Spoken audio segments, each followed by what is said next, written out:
Hello friends, welcome to கோதை சலபாகம். நான் ரேணுகா. இன்னைக்கு நாம ரொம்பவே சுவையா சத்தா செய்யக்கூடிய சத்து மாவு கொழுக்கட்டை எப்படி செய்யறதுன்னு தான் பார்க்க போறோம். இது செய்யறதுக்கு நான் இன்னைக்கு 2 கப் அளவு சத்து மாவு எடுத்திருக்கேன். இதை ஒரு கடாயில போட்டு மிதமான தீயிலே 2 நிமிஷத்துக்கு வறுத்துக்கோங்க. சத்து மாவு நல்லா வறுபட்டு நல்ல ஒரு மணம் வந்த பிறகு இதை ஒரு பவுல்ல மாத்திக்கலாம். அடுத்ததா அரை கப் அளவு துருவன தேங்காயை இது கூட சேர்த்துக்கலாம். இது கூடவே ஒரு 1/4 டீஸ்பூன் உப்பு சேர்த்து இதை நல்லா கலந்து வச்சுக்கோங்க.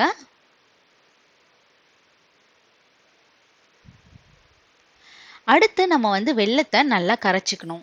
அதுக்கு ஒரு பாத்திரத்தில் 1 கப் அளவு வெல்லம் எடுத்துக்கிறேன். இனிப்பு கம்மியாக வேணுன்றவங்க வெல்லத்தை கம்மி பண்ணிக்கலாம். இது கூட ஒரு அரை கப் அளவு தண்ணி சேர்த்து அடுப்பில் வச்சு இதை நல்லா கரைச்சி எடுத்துக்கோங்க. இப்போ வெல்லம் நல்லா கரைஞ்சதுமே இதை நம்ம வடிகட்டி எடுத்துக்கலாம். ஏன்னா வெல்லத்தில் சில சமயம் மண், கல் அந்த மாதிரி தூசியெல்லாம் இருக்கும். அதனால இதை வடிகட்டி எடுத்துக்கிறோம்.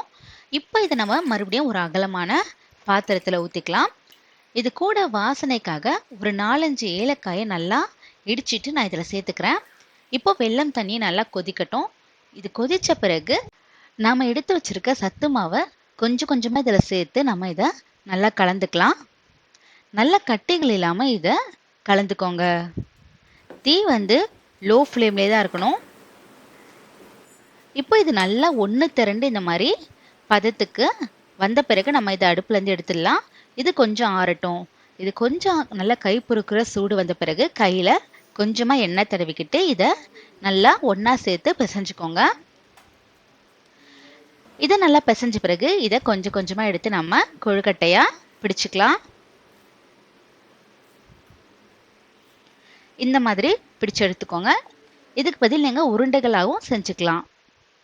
இதே மாதிரி எல்லா மாவையும் நம்ம செஞ்சு எடுத்த பிறகு இதை இட்லி பாத்திரத்தில் ஆவி போட்டுக்கலாம். நான் இட்லி தட்டில் சின்னதாக ஒரு வாழை இலை வச்சுட்டு அதில் கொழுக்கட்டையை வச்சு ஆவி காட்டுறேன். அப்போ இந்த வாழை இலையோட அந்த ஃப்ளேவரும் இதில் இறங்குச்சுன்னா இன்னும் சூப்பராக இருக்கும் டேஸ்ட்டு. இது மூடி போட்டுட்டு மிதமான தீயிலே ஒரு 10லேருந்து 15 நிமிஷம் வச்சு எடுத்தோம்னா சூப்பரான சத்து மாவு கொழுக்கட்டை ரெடி ஆகிடும். இதே மாதிரி நீங்களும் உங்கள் வீட்டில் ட்ரை பண்ணி பார்த்துட்டு எப்படி வந்துச்சுன்னு கமெண்ட்ஸில் சொல்லுங்கள். உங்களுக்கு இந்த வீடியோ பிடிச்சிருக்குன்னு நினைக்கிறேன். பிடிச்சிருந்தா லைக் பண்ணுங்கள், உங்கள் ஃப்ரெண்ட்ஸ்க்கெல்லாம் ஷேர் பண்ணுங்கள். மறக்காமல் நம்ம சேனலை சப்ஸ்கிரைப் பண்ணிக்கோங்க. நன்றி.